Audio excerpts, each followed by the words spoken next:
सर्वप्रथम अहिंसा भगवती के सफल आराधक त्रैलोक्यनाथ अनंत अनंत मैत्री के मसीहा श्रमण भगवान महावीर स्वामी के चरणों में हृदय की अनंत अनंत गहराई से वंदन। आराध्य गुरुदेव,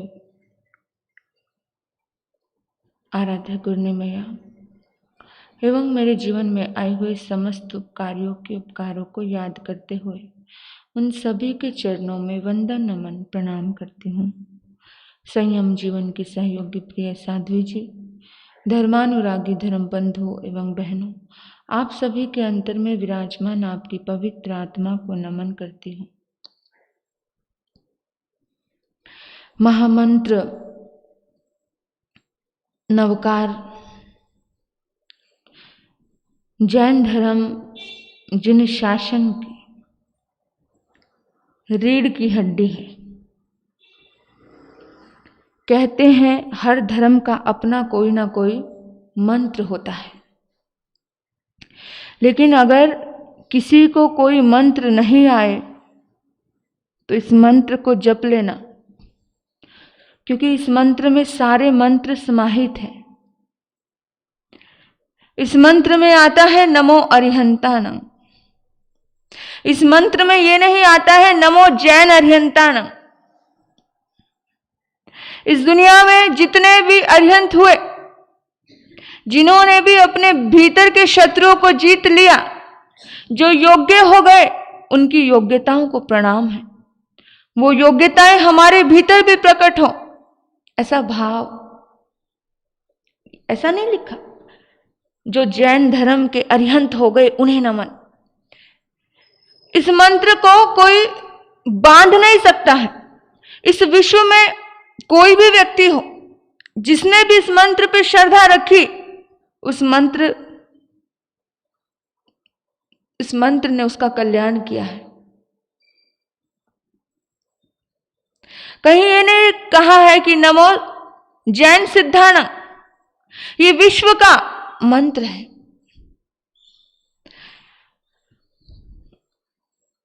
कि केवल जो जैनी होकर के सिद्ध हुए हैं उन्हीं को प्रणाम है, कहीं नहीं कहा।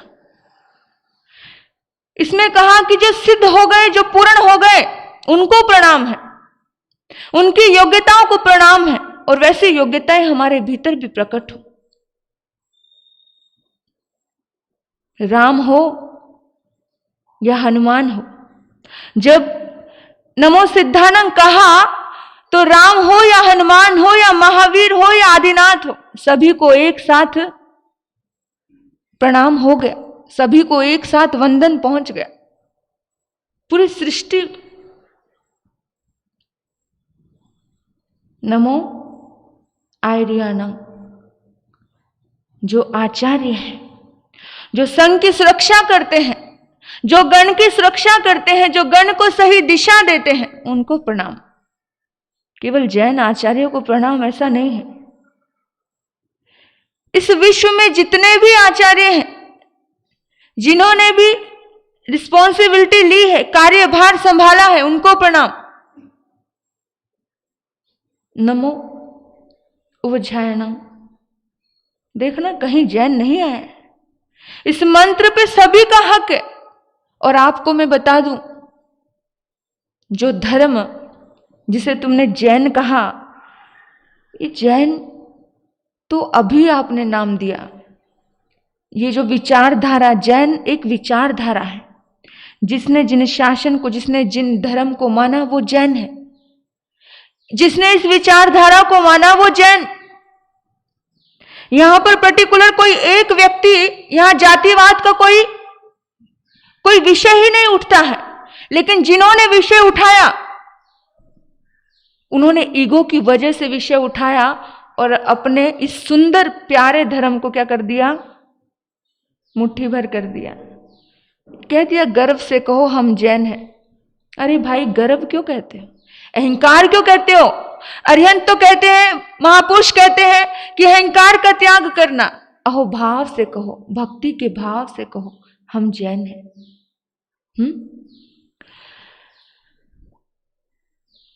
इस दुनिया में जितने भी ज्ञानदाता हैं, जो सम्यक ज्ञानदाता है, जो सही राह दिखाने वाले हैं, उपाध्याय, उनको नमन हो। ऐसा नहीं कहा कि केवल जो जैनियों की ही मार्गदर्शन करने वाले उस उपाध्याय को नमन। इस विश्व में जितने भी उपाध्याय हैं उनको नमो लोई सब साहुनम। इस लोक में जितने भी साधु हैं उनको नमन। अपने आप ही इस मंत्र के जपने से आप पूरी सृष्टि को जप रहे हो, आप पूरी सृष्टि के पावरफुल पर्सनैलिटी को याद कर रहे हो। मात्र किसी को मंत्र नहीं भी आए लेकिन भाव भी जाग जाए ना। आपको पता है आनंग तानंग कछु नहीं जानंग, एक अंजन चोर ने ऐसा बोला। उसके भाव इतने दृढ़ हो गए तो अंतिम समय में जो उसको भीतर में नमो का भाव आया, जो प्रणाम का भाव आया, जो विनय का भाव आया, तो उसका कल्याण हो गया। ये 5 पद, इन 5 पदों पे श्रद्धा, ऐसे पावरफुल पर्सनैलिटी का ध्यान इंसान को नेगेटिविटी से निकाल देता है और पॉजिटिविटी में लेकर के जाता है, सभी पापों से दूर कर देता है और मंगल का दर्शन कराता है। जब हम किसी अच्छे व्यक्ति का चिंतन करते हैं तो भीतर में अच्छाई ही, अच्छा होने की इच्छा होगी ना। जब किसी भगवान का चिंतन करेंगे तो भगवान बनने की ही इच्छा होगी। अगर किसी शैतान का चिंतन करेंगे तो शैतान बनने की इच्छा होगी। जैसा चिंतन वैसा बन जाओ बंधु। इसीलिए ये पंच परमेष्ठी सभी धर्मों का एक रीढ़ कहूंगी मैं आपको, सभी धर्मों का। इस मंत्र को मुल्लाओं ने जपा, इस मंत्र को 36 कौम ने जपा, और इस मंत्र को जिसने जपा श्रद्धा से, उसके भीतर में अपने आप ही कुछ चमत्कार घटित हुए। जब उनके भीतर में श्रद्धा आई तो श्रद्धा का भाव होना बहुत जरूरी है।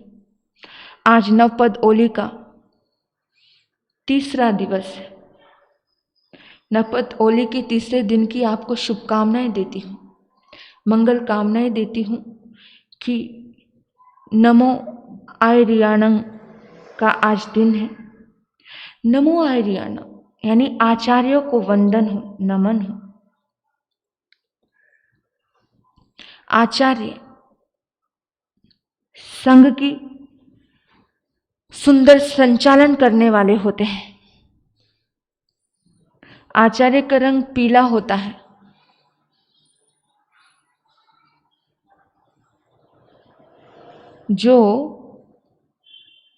जिसको थायराइड है, थायराइड होता है, कोई मोटा हो जाता है, कोई पतला हो जाता है ना। कोई पूछो इतना फूल गया, बोलने थायराइड हो गया। तो उसे नमो आर्याणं का ध्यान करना चाहिए। पीले अक्षरों में लिखा हुआ नमो आर्याणं यहाँ पर देखना चाहिए। जिसकी जिंदगी में कभी कभी ऐसा होता है कि इंसान कहता अच्छे के लिए है, लेकिन उसके मुंह के जो शब्द है वो सामने वाले सहन नहीं कर पाता, झेल नहीं पाता, तो उसको भी नमो आर्याणं का ध्यान कहाँ करना चाहिए? गले पर करना चाहिए। विशुद्धि केंद्र, जिस वक्त हम अपने कंठ चक्र पर इसका ध्यान करते हैं उस वक्त हमारे भीतर में एक रसायन उत्पन्न होता है, और दिव्य रसायन जो अमृत के समान होता है और भीतर की सारी बीमारियों को दूर कर देता है। और ये जितने भी ग्रह नक्षत्र आपके आधे टेढ़े हैं वो सबको सीधा कर देता है। तो इसीलिए 10 मिनट इसका ध्यान आप जरूर करो। पंच परमेष्ठी का ध्यान 1 घंटा करो। इसका विश्लेषण मैं करूंगी। आज हम आचार्य की बात कर लेते हैं। समय, देखो बताने के लिए बहुत कुछ होता है, लेकिन समय समय सीमा होती है। आचार्य के ऊपर कहने को बहुत कुछ है, अरिहंतों और सिद्धों के ऊपर कहने के लिए बहुत कुछ है, लेकिन हमें बहुत कुछ को इतने से में कन्वर्ट करना पड़ता है। तो आज हम आचार्य की बात करते हैं कि आचार्य कैसा होता है, आचार्य को कैसा होना चाहिए। हमारे पंचपद वंदना में आता है कि आचार्य 8 संपदा से युक्त होता है। 8 संपदा। आचार संपदा जो ज्ञानादि आचार से संपन्न होता है, जो योग्य होता है, जिसका आचरण विशुद्ध होता है। आचार्य का आचरण बहुत विशुद्ध होना चाहिए। शासन के अर्थ को, परमार्थ को पूरी तरह से जानता है, ज्ञाता होता है। आचार संपदा। श्रुत संपदा, श्रुत का ज्ञानी होता है। जैनेत्र, जैन सभी जितने भी श्रुत ज्ञान से रिलेटेड हैं, शास्त्र आदि, उनका ज्ञाता होता है। शरीर संपदा, उसकी शरीर की संपदा बड़ी सुंदर होती है। शरीर से भी वो ऐसा वैसा नहीं होता है, देखने में भी उसका रोब पड़ता है, देखने में भी उसको एक अलग आभा दिखती है। ऐसा आचार्य, शरीर के, सुंदर शरीर के धारक, सभी चीजें लगती हैं। एक साधु को भी साधु बनना हो तो आपने कभी देखा कि किसी साधु के पास आंख नहीं हो, किसी का हाथ नहीं हो, किसी का पैर नहीं हो? साधु बनने के लिए भी पुण्य लगता है। हाँ, आपने देखा होगा, हमेशा कोई लंगड़ा लूला ऐसा कहीं साधु दिखा नहीं होगा आपको। सबसे पहले शरीर को परफेक्ट देखा। मिलिट्री में भर्ती करते हैं तो सबसे पहले क्या देखते हैं? शरीर परफेक्ट। तो शरीर का अपमान तो नहीं कर सकते, शरीर का सम्मान करना है, क्योंकि यही आपको पहले सक्षम बनाता है। उसके बाद आपकी आत्मा सक्षम बन जाती है। जब पहले शरीर के पास 5 इंद्रियां होंगी तो कुछ काम 5 इंद्रिय से कर सकता है साधक। इंद्रियों से काम होते हैं। साधक साधना का काम करता है। तो शरीर बड़ा सुंदर होना चाहिए, स्वस्थ होना चाहिए, मजबूत होना चाहिए, जल्दी थकने वाला नहीं होना चाहिए। जो खुद ही बीमारी से ग्रस्त होगा वो दूसरे को क्या दे पाएगा?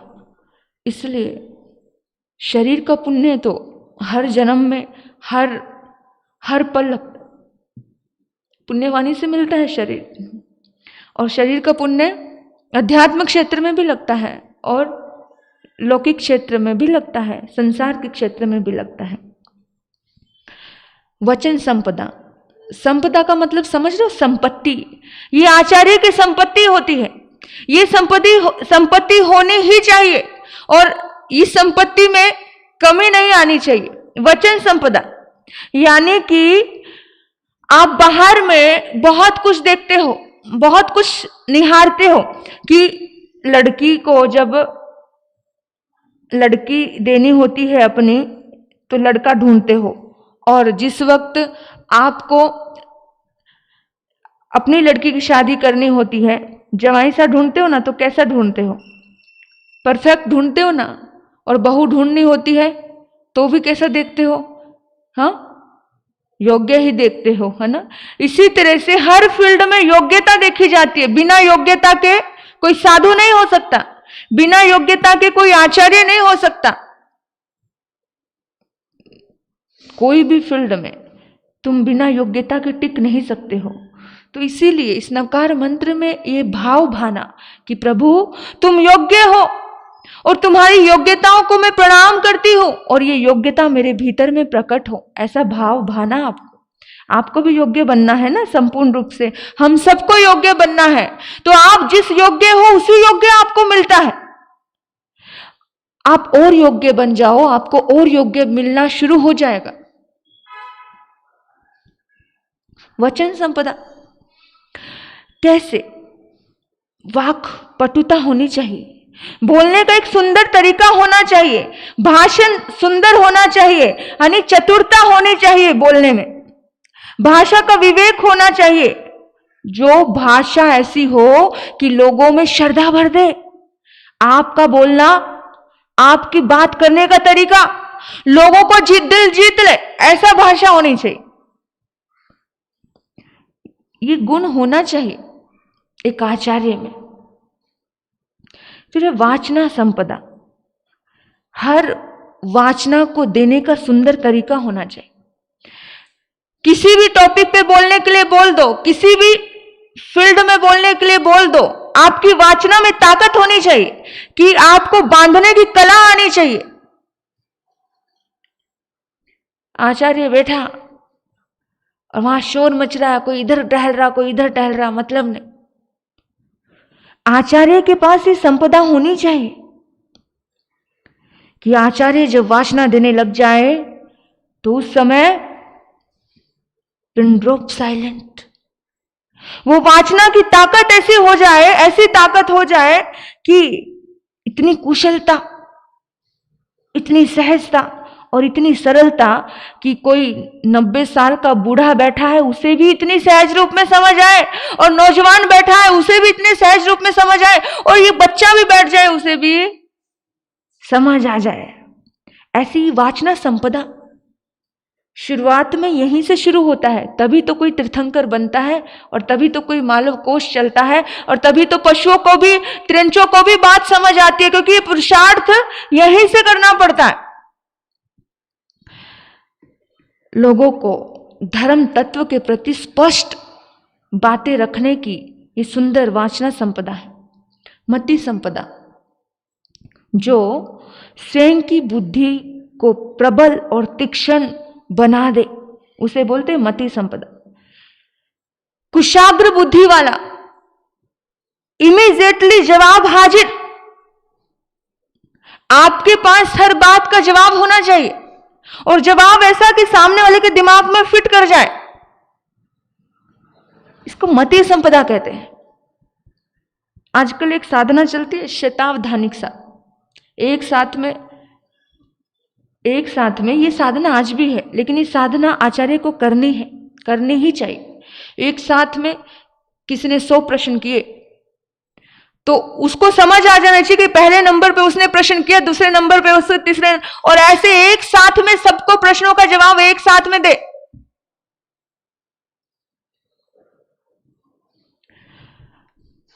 जिसके अंदर आगम, कुरान, पुराण, सारी साधनाएं, वेदों का, बाइबल का, सभी का समाविष्ट हो। मति संपदा इसे ही बोलते हैं। आजकल कैसी पढ़ाई चल रही है, कोई सीए कर रहा है तो बस सीए ही पढ़ेगा, उसको इंजीनियर के बारे में ज्ञान नहीं कोई। पर यहां ऐसा नहीं है। यहां पे अगर किसी ने जैन आगम का अध्ययन किया है तो मात्र जैन आगम का ही अध्ययन नहीं होना चाहिए, यहाँ पे सारी बातों का अध्ययन आपको होना चाहिए। आपको हर बात का बैलेंस बनाना आना चाहिए, आपको बताना आना चाहिए कि वहां ये लिखा, उसमें ये लिखा, राम ने ये कहा, मतलब कृष्ण ने ये कहा, या पुराण में ये कहा, गीता में ये कहा, मतलब हर चीज मालूम होनी चाहिए। बाइबल में ये कहा और जैन आगमों में ये कहा। आपको, आप सब्जी बनाते हो, सब्जी में केवल मिर्च ही नहीं डाली जाती, उसमें नमक भी डाला जाता है, उसमें जीरा भी डाला जाता है, उसमें घी भी डाला जाता है, उसमें छौंका लगाना जाता है, उसमें टमाटर भी डालना होता है, सारा समावेश। इसी तरह से अध्यात्म का समावेश होना चाहिए। आचार्य को पूरी तरह से इन चीजों में परफेक्ट होना चाहिए। ये 8 संपदा हो आचार्य के पास, ऐसा शास्त्रकार कहते हैं। मति संपदा यानी कि सभी तरह का समावेश, सारी की सारी ज्ञान होना चाहिए। फिर है प्रयोग मति संपदा। पहले है मति संपदा, फिर है प्रयोग मति संपदा। यानी कि कोई परवादी,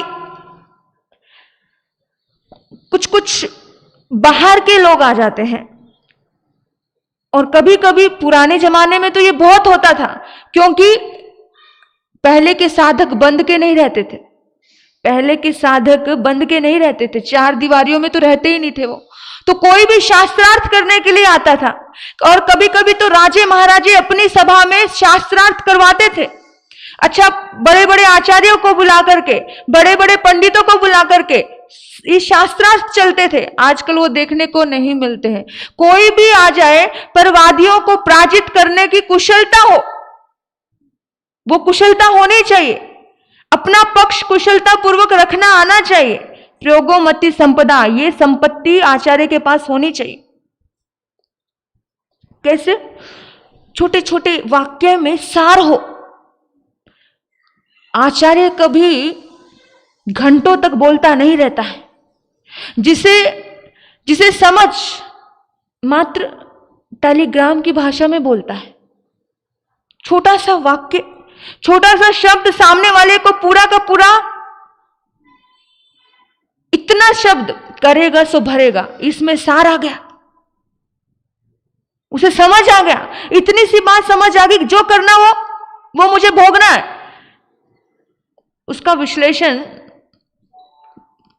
नहीं होता। वो छोटी छोटी बातों में बात करता है, जिसे सारा जगत छोटे छोटे वाक्यों में समझ लेता है। जैसे आत्मा से परमात्मा, अप्पा सो परमप्पा, आत्मा ही परमात्मा है।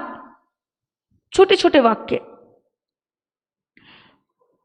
मंत्र, तंत्र, सभी प्रकार की साधना आचार्य के पास होनी चाहिए। विशेष जानकारी हर तरह की। संघ के ऊपर कष्ट आता है, साधु समाज के ऊपर कष्ट आता है। आपको पता है, आचार्य भद्रभाव स्वामी उपसघरंग स्तोत्र की रचना करते हैं। मंत्र की रचनाएं, कितने सारे आचार्यों की रचनाएं मंत्रों की रचनाएं। आचार्य मांगतुंग ने किसकी रचना की? भक्तांबर की। आचार्य सिद्धसेन ने कल्याण मंदिर की। ये सारी रचनाएं कब हुई? जब जब भी कोई ऐसी तकलीफ आई, ऐसी कोई आपदा आई, ऐसी संघ के ऊपर, धर्म के ऊपर कोई आंच आई, उस समय मंत्र रचना की। मंत्र, तंत्र, इन सब की जानकारी एक आचार्य को होनी चाहिए। कोई कहे कि नहीं नहीं, हम इन चीजों में पढ़ते नहीं। अरे ये नियम है, ये नियम से जानकारी होनी चाहिए। आचार्य के पास ये सारी जानकारी नहीं हो तो शास्त्र सम्मत नहीं। संग्रह संपदा, संग्रह की भी संपत्ति होनी चाहिए। संग्रह मतलब साधुओं के उपयोग में आने वाली हर वस्तु एक आचार्य के पास होनी चाहिए। आचार्य के पास हर वो वस्तु होनी चाहिए। कभी पात्रे की जरूरत पड़ गई, किसी को ओघे की जरूरत पड़ गई, ऐसी संपदा भी एक आचार्य के पास। इसको बोले संग्रह संपदा। ओघा, पात्रा, किताब, कपड़े, कभी भी किसी को जरूरत पड़ गई पहुंचानी। आज व्यवस्थाएं बदल गई हैं, लेकिन एक आचार्य का काम है ये। पद के साथ न्याय नहीं होता है, तो शास्त्र में बहुत बड़ी बात लिखी है इसके लिए। पद के साथ न्याय होना बहुत जरूरी है। तीर्थंकर ने तो यहां तक कहा है कि आयाओ सिद्धयो भवो भवो। कहते हैं जब तीर्थंकर वर्तमान में नहीं रहता तो उस वक्त तीर्थंकर के स्वरूप एक आचार्य को देखना, इतनी बड़ी बात कही। और अगर किसी को इतनी बड़ी पदवी पे कोई देख रहा है और अगर उस पद के साथ न्याय नहीं हो जाए तो बहुत भारी दुर्घटना घट जाती है। बताती हूं क्या दुर्घटना घटती है, लेकिन पहले हम इसका सुंदर स्वरूप समझ ले कि आचार्य तीर्थंकर के समान होते हैं। तीर्थंकर कह के गए हैं, नमो आर्याणां। मैं आचार्य भगवान को नमस्कार करती हूं, उनकी योग्यताओं को प्रणाम करती हूं। ऐसी योग्यताएं हमारे भीतर भी आ जाए, ऐसा भाव जो साधुओं का राजा, जिसके भीतर में 36 गुण है। कितने? अरिहंत के 12, सिद्ध के 8, लेकिन सबको क्रॉस कर गए, सबको क्रॉस कर दिया 36 गुण के धारक। अरिहंत और सिद्ध से ज्यादा गुण लगते हैं आचार्य में। ऐसे गुण के धर ज्ञानाचार होना चाहिए। जो ज्ञान प्राप्त कर ले वो ज्ञान केवल अपने पास नहीं हो, वो सबको बांटे। और जो ज्ञान प्राप्त कर ले ज्ञानाचार, यानी ज्ञानी होने के बाद अहंकार नहीं होना चाहिए, विनम्र होना चाहिए, विवेक होना चाहिए। कहते हैं आचार विचार कैसा है तुम्हारा, पूछते हैं ना, तो ऐसा विवेक होना चाहिए ज्ञान के पर। एक आचार्य को विनम्र होना चाहिए, एक आचार्य को, एक साधक को। आचार्य के बारे में बहुत सुंदर और गहरी बातें बताई गई हैं। अगर कोई भी आचार्य साधना का काम करता है तो उसका जन्म सफल होता है। आचार्य का काम है शास्त्रों का काम करना, सभी व्यवस्थाएं देखना, ये सब किसका काम है? और आचार्य का सहयोग कौन देता है? भगवान ने चतुर्विध संघ की स्थापना की थी, श्रावक श्राविका, साधु और साध्वी। आज भी वो स्थापना चल रही है, आज भी दोनों ही मिलकर के काम कर रहे हैं। साधु नहीं हो तो श्रावक की वैल्यू नहीं, श्रावक नहीं हो तो साधु की वैल्यू नहीं। यानी कि धर्म तीर्थ रथ 4 पहियों से चलता है, ये तीर्थंकर बता करके गए हैं। एक दूसरे का सहयोग देना बहुत जरूरी है, ये तीर्थंकर कह के गए हैं। और अगर एक दूसरे का सहयोग नहीं हो तो बहुत मुश्किल होता है। आपको पता है आचार्य हरिभद्र सूरी ने अपने जीवन काल में 1444 ग्रंथों की रचना की। और जिस वक्त रचना कर रहे थे वो शास्त्रों का गहन अध्ययन करते थे, बहुत गहन अध्ययन। उस वक्त समय तो उतना ही होता था, कभी कभी ऐसा होता था कार्य की तीव्र गति के लिए, कार्य को गति देने के लिए उन्हें समय ज्यादा देना पड़ता था और रात को अंधियारा हो जाता था, रात को अंधकार हो जाता था। तो उस समय एक श्रावक वहां आया, उन्होंने वंदन किया और उन्होंने आचार्य की मुश्किल को समझा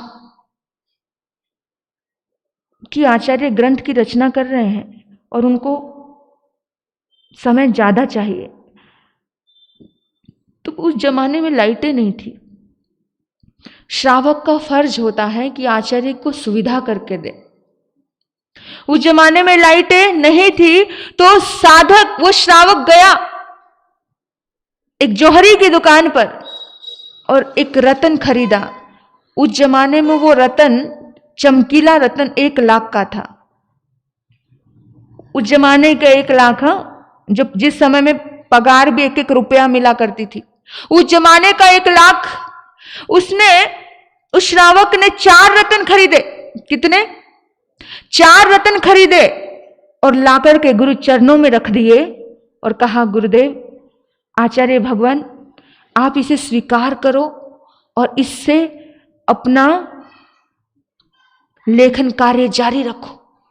तब उस समय में आचार्य ने देखा कि मेरी जिंदगी के समय बहुत कम बचे हैं और मुझे ज्यादा से ज्यादा, क्योंकि पहले पुराना जमाना था तो लिखने का इतना वो नहीं था, पर जैसे जैसे बुद्धि कम होती गई तो लिखने का, आपको क्या बताऊं, पहली बार जब जब भी कुछ क्रांति होती है तो बहुत भयानक बवाल मचता है। आपको क्या लगा? बवाल नहीं मचा होगा, मचा होगा, लेकिन श्रावक ने साथ दिया, तभी हमारे पास से 1444 ग्रंथ आए। अगर श्रावक साथ नहीं देता तो आचार्य क्या करता? एक दूसरे के सहयोग से काम चलता है। कुछ भी सदकार्य का निर्माण होता है तो श्रावकों का साथ होता है। और श्रावकों के लिए किया जा रहा था। अगर ज्ञान है तो श्रावक को दिशा मिलेगी, अगर ज्ञान ही नहीं तो श्रावक तो डूब जाएगा, कहां दिशा मिलेगी? आज जो भी कुछ बचा है ना, कुछ भी, कहीं पुराण बचे हैं, कहीं वेद बचा है, कहीं महाभारत, कहीं गीता, कहीं रामायण, या फिर कहीं पर ये 32 आगम, कहीं पे 45 आगम, ये सब एक दूसरे के सहयोग की देन है। नहीं तो बच पाता क्या धर्म? सुंदर बातें शिक्षित करने के लिए जो आज आप इस परिसर में बैठे हो, कहीं ना कहीं इतने उन श्रावकों का सहयोग, उन आचार्यों का सहयोग है कि आज हमारे पास कुछ तो बचा है। उस जमाने में, उस समय में कितने, सोचो, विचार करना जरा कि कितना कितना कुछ उन्होंने समर्पित किया होगा, तब जाकर के बचा। और उस समय भी बवाल करने वाले बहुत होंगे, अरे आचार्य के पास रतन, लेकिन आचार्य को रतन से कुछ लेना देना नहीं था। आचार्य को तो रोशनी करनी थी। जब पहली बार पात्र रखने की परंपरा चली, बड़ा बवाल मचा होगा। जब पहली बार शास्त्र लिखने की परंपरा चली तो बड़ा बवाल मचा, लेकिन आचार्य ने सम्यक बुद्धि से उसके निर्णय लिए कि नहीं, अभी जरूरी है लिखना, नहीं अभी जरूरी है। और अगर आचार्य निर्णय नहीं ले रहा है, अपने पद के साथ न्याय नहीं कर रहा है, शास्त्र में बड़ी भारी बात आई है उसके लिए। आचार्य को वो हक दिया है और आचार्य को निर्णय लेने का हक है। और अगर नहीं लेता है समय के अनुसार, अगर आचार्य हरिभद्र सूरी ने अपने जीवन काल में 1440 ग्रंथ नहीं लिखे होते तो आज हमारे पास खजाना कम हो जाता। तो ये बहुत भारी बात है, बहुत भारी।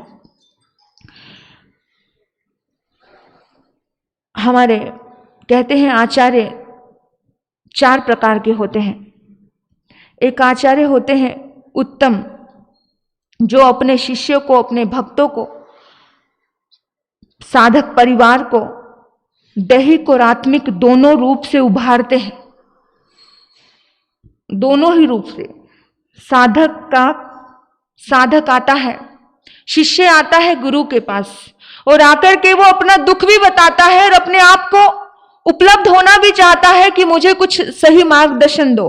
तो दोनों ही व्यवस्था करने वाले उत्तम आचार्य होते हैं। आते ना, गुरुदेव ये तकलीफ है, गुरुदेव ये परेशानी है, गुरुदेव ये है। फिर बोला है कि हर तरह की व्यवस्था, जैसे बाहर की व्यवस्था, कपड़ा, आहार, पानी, गोचरी, ये सारी व्यवस्था एक साधक की आचार्य करता है। इवन कि मंदिर मार्गियों में तो आज भी प्रचलन है कि कोई भी छोटा साधु संत जिसके पास ड्राइवर है या व्हीलचेयर चलाने वाली है, अभी मंदिर मार्गी साधियों से मेरी बात हुई थी तो उन्होंने बताया कि हमारा सारा खर्चा हमारे आचार्य करते हैं, हमें देखने की जरूरत नहीं। आज भी वो परंपरा है कि बाहर की भी सारी व्यवस्था कौन कर रहा है? आचार्य कर रहा है, क्योंकि आचार्य पूरा समूह करके और अध्यात्म की व्यवस्था भी एक आचार्य करता है, एक मार्गदर्शन करता है कि कब कहां क्या करना चाहिए। तो साधु बहुत अच्छे से अपनी आत्म ध्यान में लीन रहता है। जहां ये व्यवस्था नहीं हो तो पद के साथ न्याय नहीं हो रहा है। उत्तम आचार्य, जो उत्तम आचार्य होगा वो ऐसा करेगा। लेकिन दूसरे नंबर का है मध्यम आचार्य, जो अपने परिवार की दैहिक चिंता न करे। दैहिक चिंता यानी कि बाहर की व्यवस्था की कोई चिंता नहीं है, कब साधु को क्या जरूरत है, कब कहां जरूरत है, क्या तकलीफ है, वो चिंता नहीं।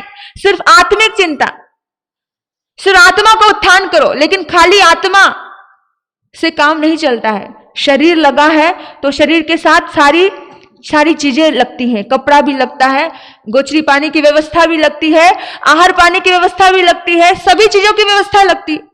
सामाजिक है ना साधु, व्यवस्था तो लगेगी। उसको मध्यम आचार्य का, जो सिर्फ आत्मा की चिंता कर रहे, उससे अधम आचार्य जो अपने परिवार की आत्मिक चिंता न करे और केवल दैहिक चिंता करे। कुछ आचार्य ऐसे होते हैं जो बाहर की चिंता कर लेते हैं, क्या खप है, क्या लगेगा, कहाँ दवाई, कहाँ डॉक्टर, कहाँ क्या, वो पूछ लेते, वो कर लेते, करवा भी देते हैं, लेकिन आत्मिक चिंता नहीं करते। यानी कि संघ को कहाँ उत्थान देना है, कहाँ पर ब्रेक लगाना है, कहाँ पर रोक लगानी है और कहाँ पर वर्तमान स्थिति में बदलाव लाने हैं, ये चिंता नहीं। तो वो अधम और आचार्य, और कहा अधम से भी अधम आचार्य, वो ना दैहिक चिंता करते हैं अपने साधुओं की और ना आत्मिक चिंता करते हैं। वो कहते हैं हमें क्या पड़ा, इतना बड़ा संघ है, अरे किस किस को संभाले।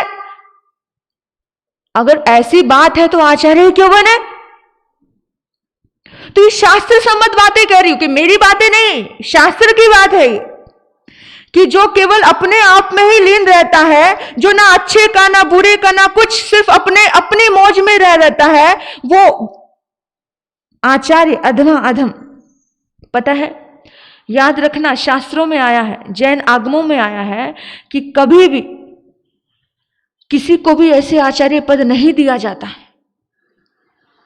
आचार्य प्रभव स्वामी अपने पाठ पर आचार्य पद को नियुक्त करना चाह रहे थे, क्योंकि कोई भी आचार्य अपना काम अधूरा छोड़कर नहीं जाता है। कोई भी, आप देखिए, कोई भी राजा युवराज पद अपने होते ही युवराज पद कर देता है। तो ये भी, यहां पर भी एक व्यवस्था है कि अपना पाठ अधूरा छोड़कर नहीं जाता है। एक आचार्य अपना युवाचार्य अपने होते ही चुन लेता है, चुनता है ना। तो आचार्य प्रभव ने देखा अपने शिष्यों में विचार आया कि कोई योग्य नहीं। आचार्य की दृष्टि बहुत गहरी होनी चाहिए, योग्य ही व्यक्ति ढूंढना चाहिए, क्योंकि अगर अयोग्य के हाथ में बागडोर आ गई तो सब भंटाढार हो जाएगा। जो केवल अपना अपना अपने अपनों का जाने और परायापन दिखाए, ये ऐसा ये ऐसा, और ये चीजें दिखती है, समझ भी आ जाती है।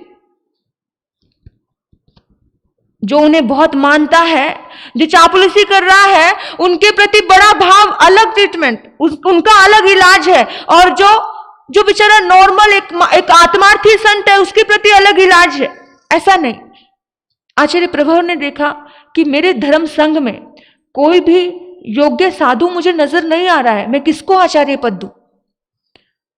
आचार्य को ये बहुत चिंता होती, सुयोग्य आचार्य बड़े चिंतित होते हैं। इस ताज को पहनना बड़ा मुश्किल कि किसे आचार्य पद दिया जाए, कौन है योग्य। साधु समुदाय को देखा, आचार्य प्रभव को कोई भी योग्य नहीं दिखा। फिर उन्होंने देखा श्रावक वर्ग में कोई दिख जाए, कोई नहीं दिखा। आचार्य प्रभव ज्ञानी थे, उनकी दृष्टि गई। वे भविष्य, संघ के भविष्य का विचार कर रहे थे, चिंता कर रहे थे। एक आचार्य को संघ के प्रति विचार करना बहुत ज्यादा एक आचार्य का फर्ज होता है। उन्होंने देखा श्रावक में भी कहीं कोई ऐसी आचार्य बनने की योग्यता नहीं है, मेरे साधु समाज में योग्यता नहीं है। उन्होंने उस समय एक विद्वान प्रकांड ब्राह्मण की तरफ नजर गई, और वह ब्राह्मण का नाम था शंभव भट्ट नाम का ब्राह्मण। बहुत सारे ब्राह्मण इकट्ठे हुए हैं, यज्ञ कर रहे हैं, साधना कर रहे हैं। उस समय में उन्होंने अपने शिष्यों को भेजा और उनको कहा कि जाकर के कहो, अहो कष्टं तत्व न ज्ञाते, अहो कष्टं तत्व न ज्ञाते, ये बोल करके आओ। और सुनो, इसका मीनिंग वो पूछे तो बताना मत, कहना मत, बस लौट करके आ जाना और बोलना हमारे गुरुदेव जाने। आचार्य प्रभव ने एक ब्राह्मण के पास अपना ये संदेश देकर के भेजा कि बड़ा कष्ट है, इसे तत्व का ज्ञान नहीं।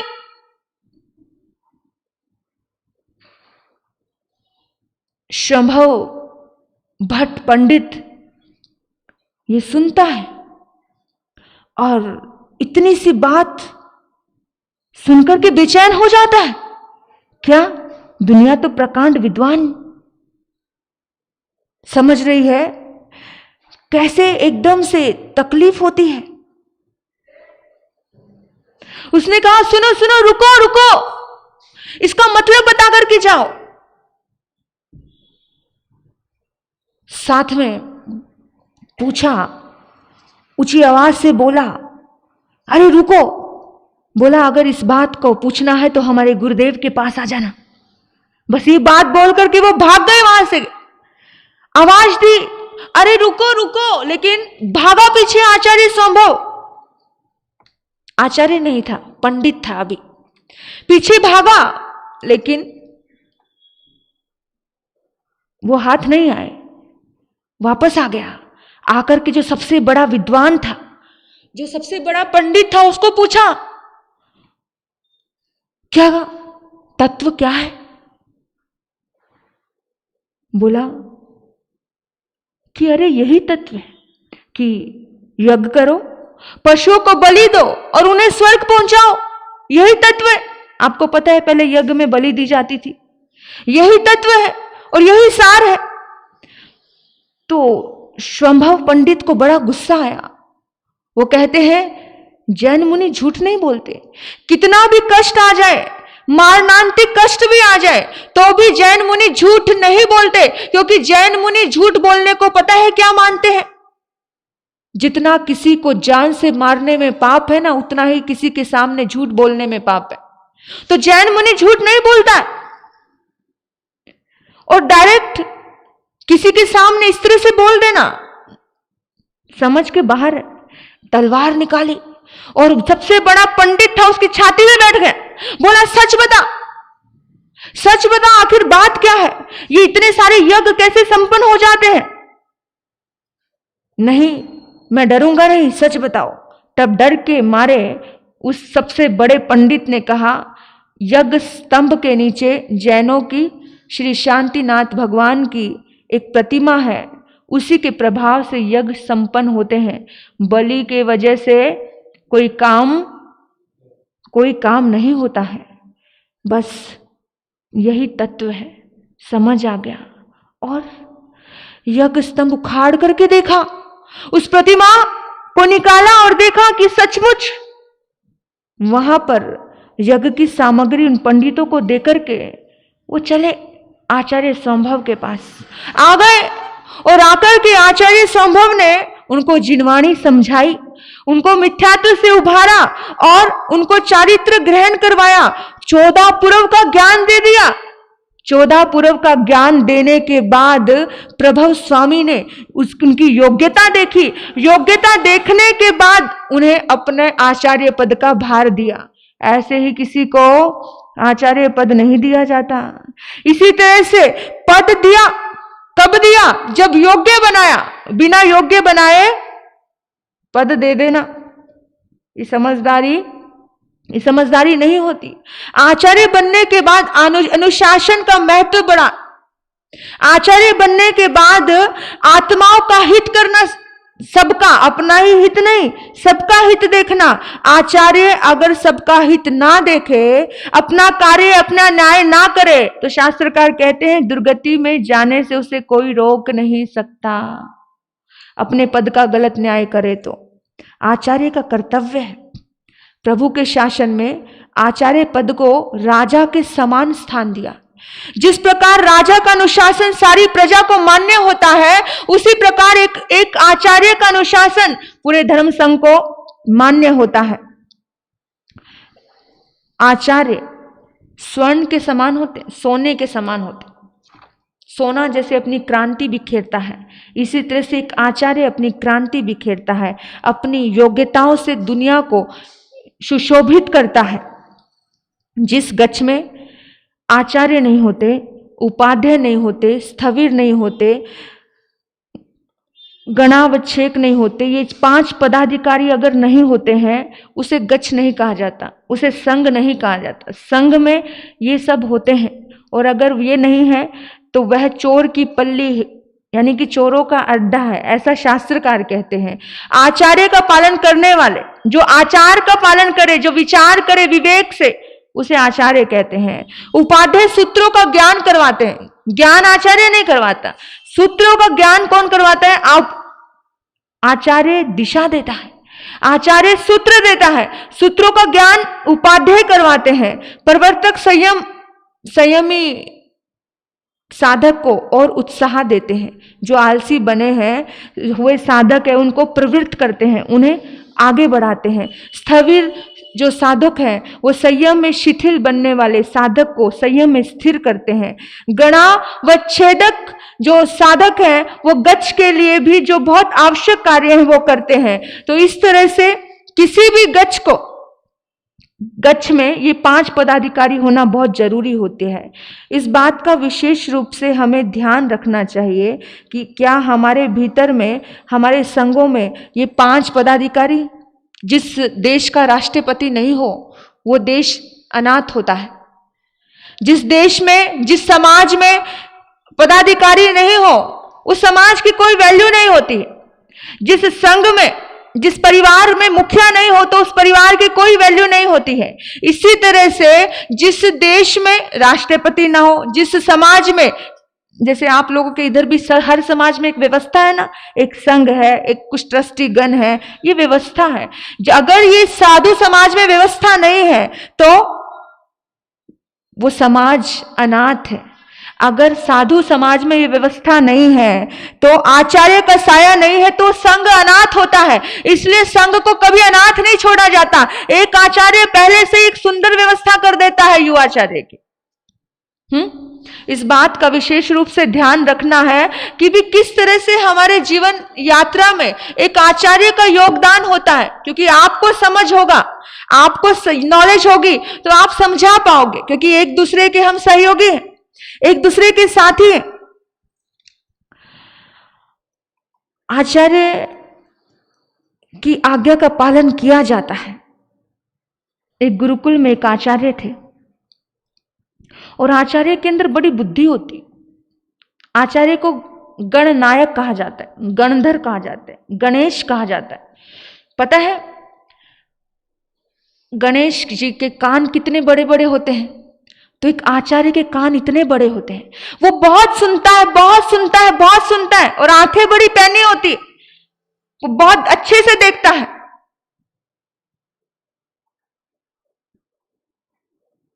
सूंड बहुत लंबी होती, यानी कि गणधर यानी गणपति। गणपति जो गण का पति, जो संघ का संघपति, जो संघ का अध्यक्ष, जो संघ का आचार्य, उसके अंदर ये गुण होने चाहिए।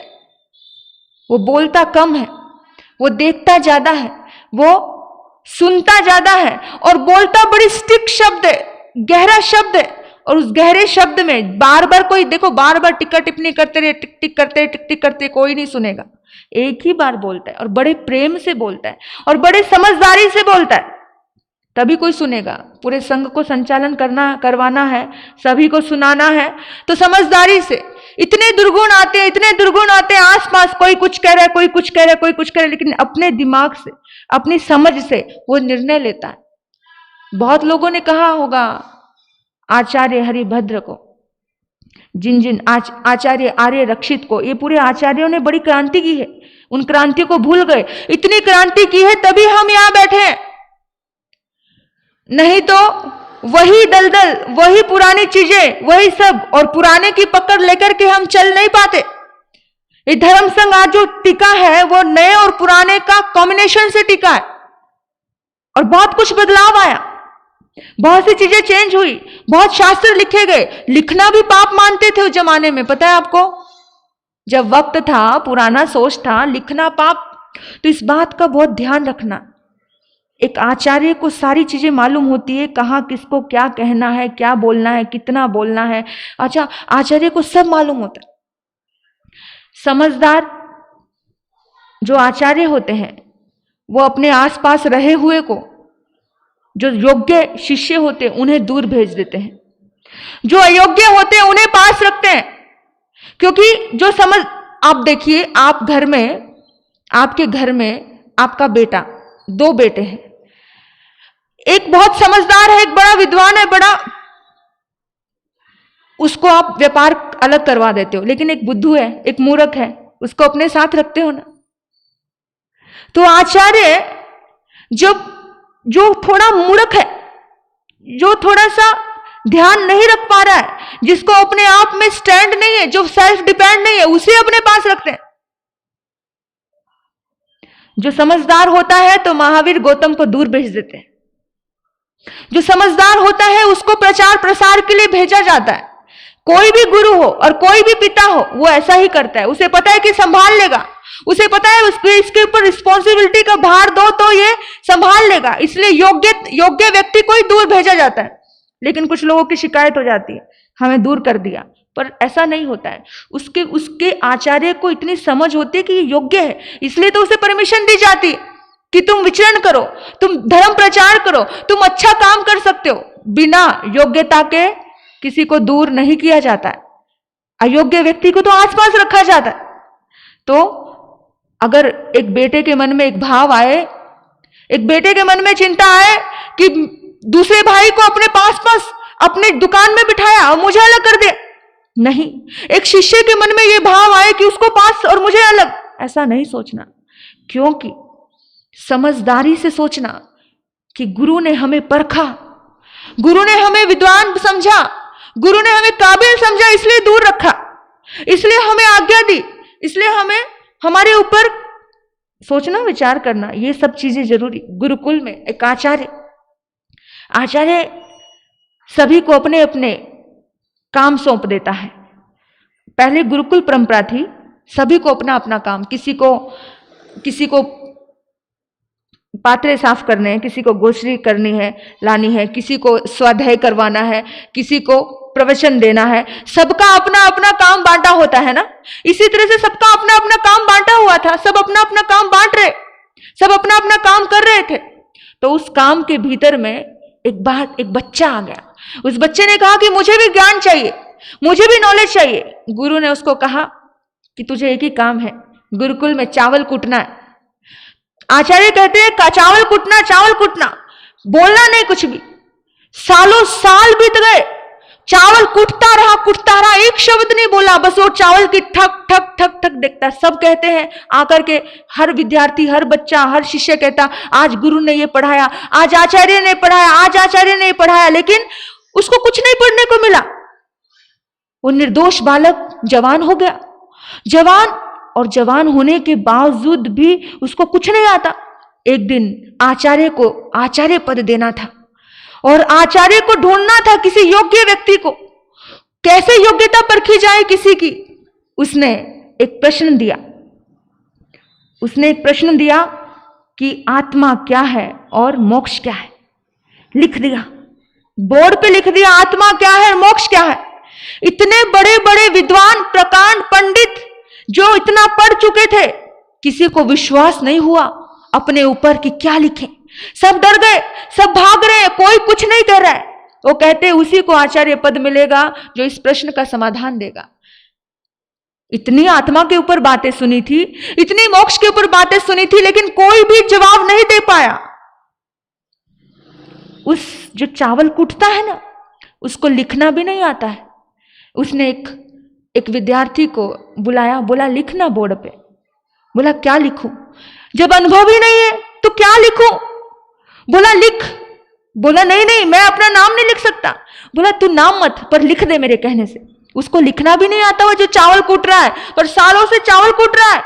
एक आज्ञा में इतनी ताकत है। मैं बताना चाहती हूं कि हम लोग अगर आज्ञा में भी जी ले तो भी बेड़ा पार है। उसने लिखा बोर्ड पर, केवल शब्द लिखा। आत्मा क्या है? केवल। मोक्ष क्या है? केवल।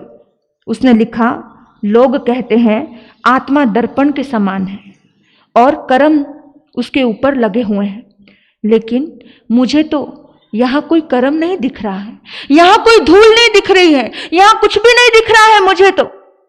और ऐसा लिख दिया, केवल केवल केवल।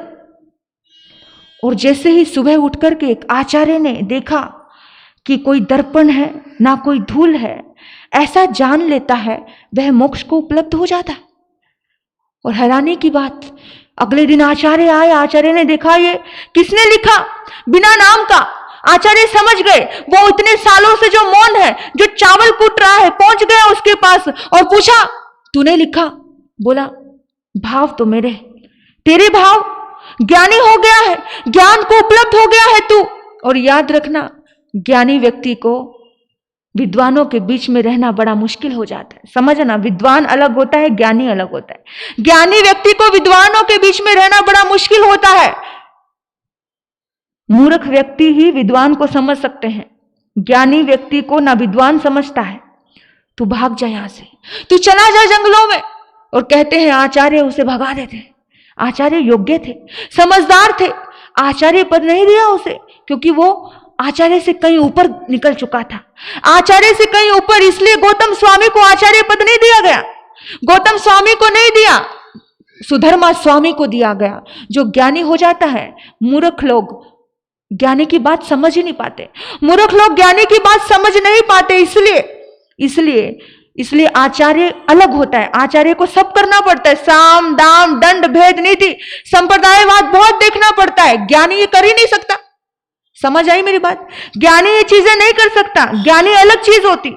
आचार्य को तो पूरे प्रपंच करने पड़ते हैं। संप्रदाय को बढ़ाने के लिए साम दाम दंड भेद नीति बहुत सारी चीजें अपनानी पड़ती है। अपने शोहरत के लिए अपने आरंभ सारंभ करने पड़ते हैं, बहुत सारी चीजें। इसलिए हमारे शास्त्र में एक बात आई है कि जो अपनी शोहरत के लिए, जो अपने नाम के लिए, अपने प्रचार के लिए, अपने आप को ऊपर उठाने के लिए, संघ को ऊपर नहीं उठाया, साधु को ऊपर नहीं उठाया, लेकिन अपने आप को ऊपर उठाने के लिए आचार्य के लिए एक बात आई है महानिशित सूत्र में। महानिशित सूत्र में वो सूत्र कहता है, अगर कोई आचार्य पदाधिकारी है, होकर भी समकित नहीं है, उसके भीतर में ज्ञानी नहीं है, लेकिन पद लेकर बैठा है, निश्चित ही वो मरकर के नरक गति का अधिकारी होता है। इसलिए कहा जाता है राजेश्वरी सो नरकेश्वरी। कोई राजा बन गया लेकिन ज्ञानी नहीं है, कोई राजा बन गया लेकिन योग्य नहीं है।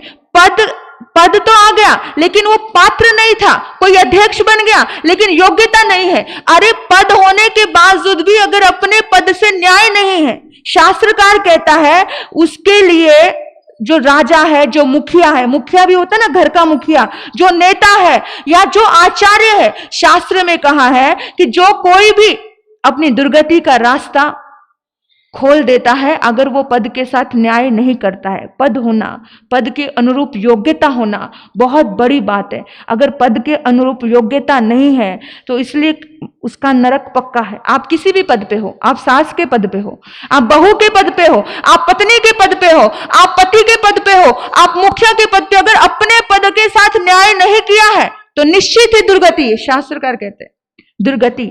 आपने जो पद लिया उस पद के प्रति आपको ईमानदार होना, आपने जो वचन दिया उस वचन के प्रति आपको ईमानदार होना बहुत जरूरी है। इसलिए बहुत सारे आचार्य ऐसे जो अपने पद के साथ न्याय नहीं करते, बहुत सारे मुखिया ऐसे जो अपने मुख्य होने का अपने न्याय नहीं करते हैं। इसलिए महानिशित सूत्र कहता है कि इस कलिकाल में 5555 आचार्य ऐसे होंगे जो मर करके नरक गति में जाएंगे। क्योंकि खैर ये हमारा विषय नहीं है।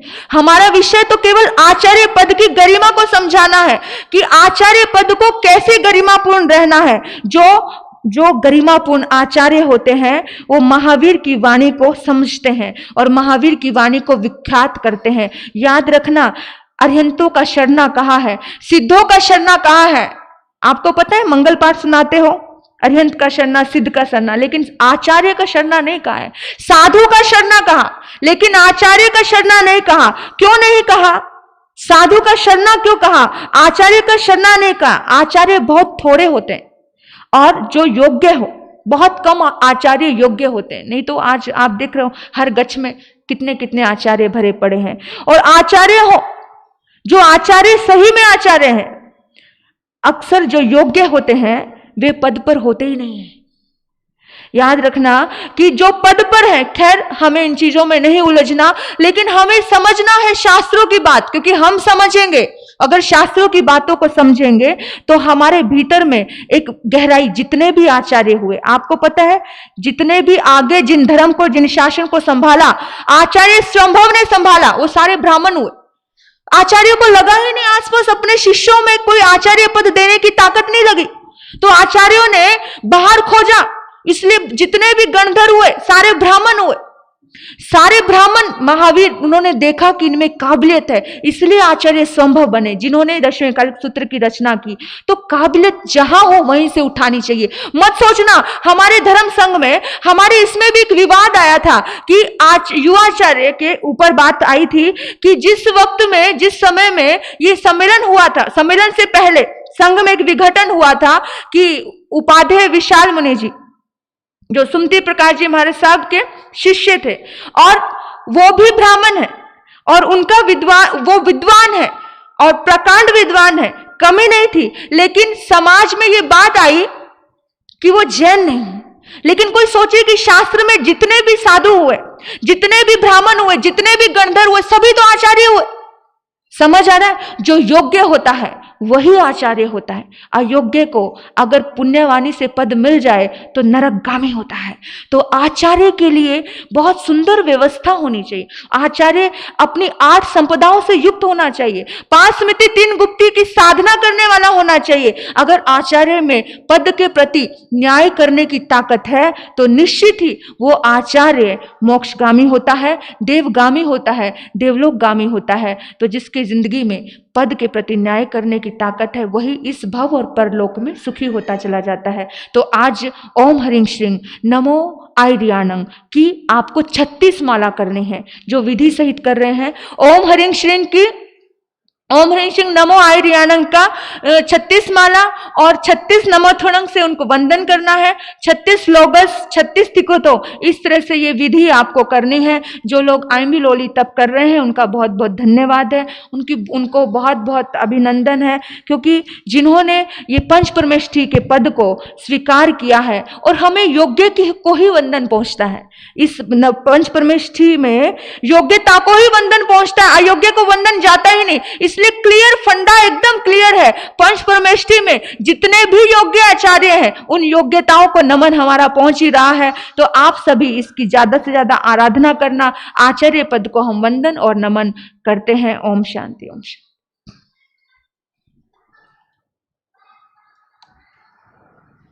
आज का जाप छाजर जी एवं ललिता जी चौरड़िया इनका है। आज का आइम्बिल सुनंदा जी लोड़ा इनका है और कल का आइम्बिल शारदा जी मोतीलाल जी चौरड़िया इनका है।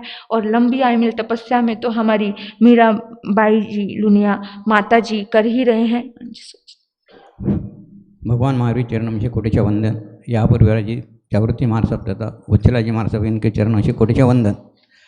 कल विजयादशमी दसरा, आपके जीवन में सफलता हो, आपकी विजय हो, आपके सर्व काम सिद्ध हो, ऐसा अनुष्ठान आप कल दसरे के दिन करेंगे, दसरे के दिन करेंगे। वैसे ही अनुष्ठान के बाद मंगलकारी महामांगलिक होगी, 5 मांगलिक होगी, ज़्यादा से ज़्यादा संख्या में आना है। वैसे ही अपने इधर आम्बिल की ओरी चालू है, आम्बिल की व्यवस्था स्थानक में करी है, सबने लाभ लेना है और ज़्यादा से ज़्यादा संख्या में जुड़ना है। पचखान, जय जिनेन्द्र पचखान। आज के पचखान, एकाशने का पचखान, एक टाइम भोजन का पचखान, दिव्यांग प्यारंग स्नंग खम सामना से सगन मित्रगण से स्मारते त्याग बोझते बोझते तपस्या करने वालों को आइम्बिल आइम्बिल आइम्बिल पचखामी नथगन सस्सागारं महत्रागारं उखित विवेगन घिक संसनंग सस्माहवती अगारं लेवा लिवरंग त्याग बोझते बोझते आइम्बिल तप करने वालों को। छोटे महाराज जी की भी आइम्बिल तपस्या चल रही है, उनको भी हम साता पूछते हैं और आप सभी को भी हम साता पूछते हैं जो लंबी आइम्बिल तपस्या कर रहे हैं और जिन्होंने अभी तक देखो, जो 1 कर रहे हैं, 2 कर रहे हैं, 3 कर रहे हैं, उनकी आदत नहीं है तो भी वो कर रहे हैं, बहुत बड़ी बात है। उन सभी को बहुत बहुत धन्यवाद है। कुछ हाँ, कल दशहरा है, उसमें एक सुंदर अनुष्ठान रखेंगे, तो आप सभी आराधना के लिए जरूर आइएगा, क्योंकि ये बड़ा सुंदर दिन है, बड़ा पवित्र दिन है। आपको समृद्धि मिले, आपको विजय मिले, आपकी साधनाएं सफल हों, इसी मंगल भावनाओं से ये दिन होता है। हमें विजय प्राप्त करनी है, कैसे करनी है, किस प्रकार करनी है, सभी के दिलों को जीतना है, कैसे जीतना है, आप आएंगे आपको पता चलेगा। इन्हीं सद्भाव से बोलिए भगवान महावीर स्वामी, बोलिए पंच परमेष्ठी भगवान की जय। संसार के सभी महान पुरुषों की जय। चैता भारंग वासंग चकवटी महेडियो संति संति करे लोई पत्तो गई मनोत्रंग। हरिहंत परमात्मा स्वास्थ्य लाभ बना रहे, सुख शांति बढ़ती रहे, हर अच्छे कार्य में सफलता प्राप्त हो। इन्हीं सद्भाव से चितारी मंगलम, हरिहंता मंगलम, सिद्धा मंगलम, साहू मंगलम, केवली प्नतो धमो मंगलम। चितारी लोगुत्मा, हरिहंता लोगुत्मा, सिद्धा लोगुत्मा, साहू लोगुत्मा, केवली प्नतो धमो लोगुत्मा। चितारी शरणं पवज्जामि, हरिहंते शरणं पवज्जामि, सिद्धे शरणं पवज्जामि, साहू शरणं पवज्जामि, केवली प्नतो धमो शरणं पवज्जामि। पहला शरणा अरिहंत का, दूजा सिद्ध भगवान का, तीजा शरणा धर्म का, चौथा सारण्य ग्रंथ। ये चार शरण दुख